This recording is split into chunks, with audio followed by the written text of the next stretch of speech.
بسم اللہ الرحمن الرحیم۔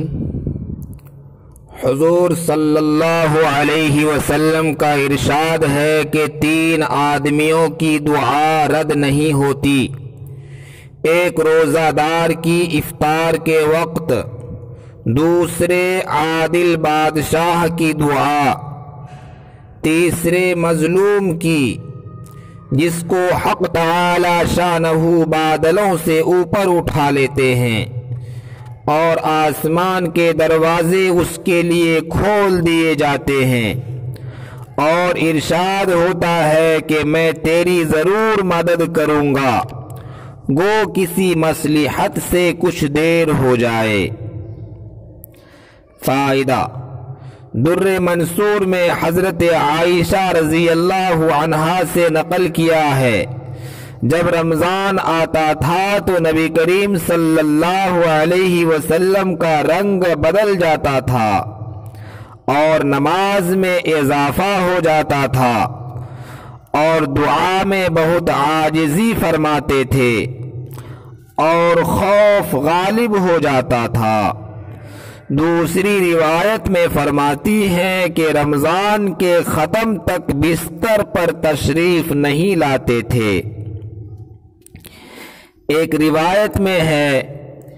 کہ حق تعالی شانہ رمضان میں عرش کے اٹھانے والے فرشتوں کو حکم فرما دیتے ہیں کہ اپنی اپنی عبادت چھوڑ دو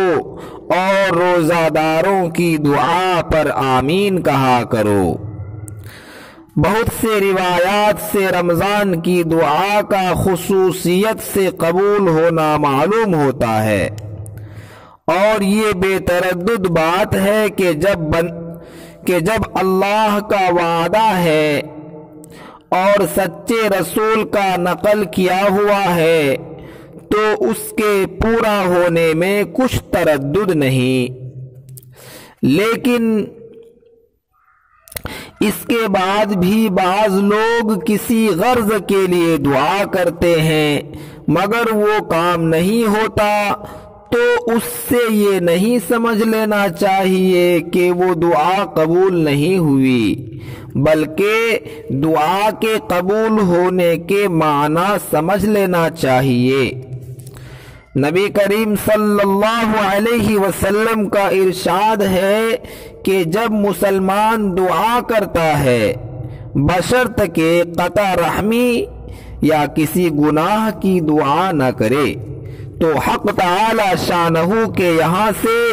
3 چیزوں میں سے ایک چیز ضرور ملتی ہے، یا خود وہی چیز ملتی ہے جس کی دعا کی، یا اس کے بدلے میں کوئی برائی مصیبت اس سے ہٹا دی جاتی ہے، یا آخرت میں اسی قدر ثواب اس کے حصہ میں لگا دیا جاتا ہے۔ ایک حدیث میں آیا ہے کہ قیامت کے دن حق تعالی شانہ بندہ کو بلا کر ارشاد فرمائیں گے کہ اے میرے بندے، میں نے تجھے دعا کرنے کا حکم دیا تھا اور اس کے قبول کرنے کا وعدہ کیا تھا، تو نے مجھ سے دعا مانگی تھی، وہ عرض کرے گا کہ مانگی تھی۔ اس پر ارشاد ہوگا کہ تو نے کوئی دعا ایسی نہیں کی جس کو میں نے قبول نہ کیا ہو، تو نے فلاں دعا مانگی تھی کہ فلاں تکلیف ہٹا دی جائے، تو میں نے اس کو دنیا میں پورا کر دیا تھا، اور فلاں غم کے دفع ہونے کے لیے دعا کی تھی مگر اس کا اثر کچھ تجھے معلوم نہیں ہوا، میں نے اس کے بدلے میں فلاں اجر و ثواب تیرے لیے متعین کیا۔ حضور صلی اللہ علیہ وسلم ارشاد فرماتے ہیں کہ اس کو ہر دعا یاد کرائی جائے گی اور اس کا دنیا میں پورا ہونا یا آخرت میں اس کا عوض بتلایا جائے گا۔ اس اجر و ثواب کی کثرت کو دیکھ کر وہ بندہ اس کی تمنا کرے گا کہ کاش دنیا میں اس کی کوئی بھی دعا نہ کوئی بھی دعا پوری نہ ہوئی ہوتی کہ یہاں اس کا اس قدر اجر ملتا۔ غرض دعا نہایت ہی اہم چیز ہے، اس کی طرف سے غفلت بڑے سخت نقصان اور خسارہ کی بات ہے، اور ظاہر میں اگر قبول کے آثار نہ دیکھیں تو بد دل نہ ہونا چاہیے۔ اس رسالہ کے ختم پر جو لمبی حدیث آ رہی ہے اس سے یہ بھی معلوم ہوتا ہے کہ اس میں بھی حق تعالی شانہ بندہ ہی کے مصالح پر نظر فرماتے ہیں۔ حق تعالی شانہ بندہ ہی کے مصالح یعنی مصلحت پر نظر فرماتے ہیں، مصلحت پر نظر فرماتے ہیں۔ اگر اس کے لیے اس چیز کا عطا فرمانا مصلحت ہوتا ہے تو مرحمت فرما دیتے ہیں، ورنہ نہیں۔ یہ بھی اللہ کا بڑا احسان ہے کہ ہم لوگ بسا اوقات اپنی نافہمی سے ایسی چیز مانگتے ہیں جو ہمارے مناسب نہیں ہوتی۔ اس کے ساتھ دوسری ضروری اور اہم بات قابل لحاظ یہ ہے کہ بہت سے مرد اور عورتیں تو خاص طور سے اس مرض میں مبتلا ہیں کہ بسا اوقات غصے اور رنج میں اولاد وغیرہ کو بد دعا دیتے ہیں۔ یاد رکھیں کہ اللہ جل شانہ کے عالی دربار میں بعض اوقات ایسے خاص قبولیت کے ہوتے ہیں کہ جو مانگو مل جاتا ہے۔ یہ احمق غصہ میں اول تو اولاد کو کوستی ہیں اور جب وہ مر جاتی ہے یا کسی مصیبت میں مبتلا ہو جاتی ہے تو پھر روتی پھرتی ہے، اور اس کا خیال بھی نہیں آتا کہ یہ مصیبت خود اپنی ہی بد دعا سے مانگی ہے۔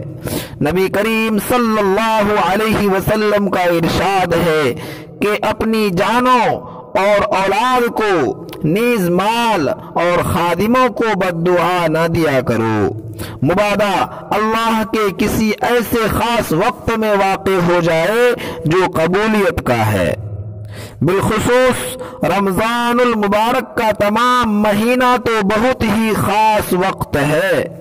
اس میں اہتمام سے بچنے کی کوشش اشد ضروری ہے۔ حضرت عمر رضی اللہ عنہ حضور اکرم صلی اللہ علیہ وسلم سے نقل کرتے ہیں کہ رمضان المبارک میں اللہ کو یاد کرنے والا شخص بخشا بخشایا ہے اور اللہ سے مانگنے والا نامراد نہیں رہتا۔ ابن مسعود کی ایک روایت سے ترغیب میں نقل کیا ہے کہ رمضان کی ہر رات میں ایک منادی پکارتا ہے کہ اے خیر کی تلاش کرنے والے متوجہ ہو اور آگے بڑھ، اور اے برائی کے طلبگار بس کر اور آنکھیں کھول۔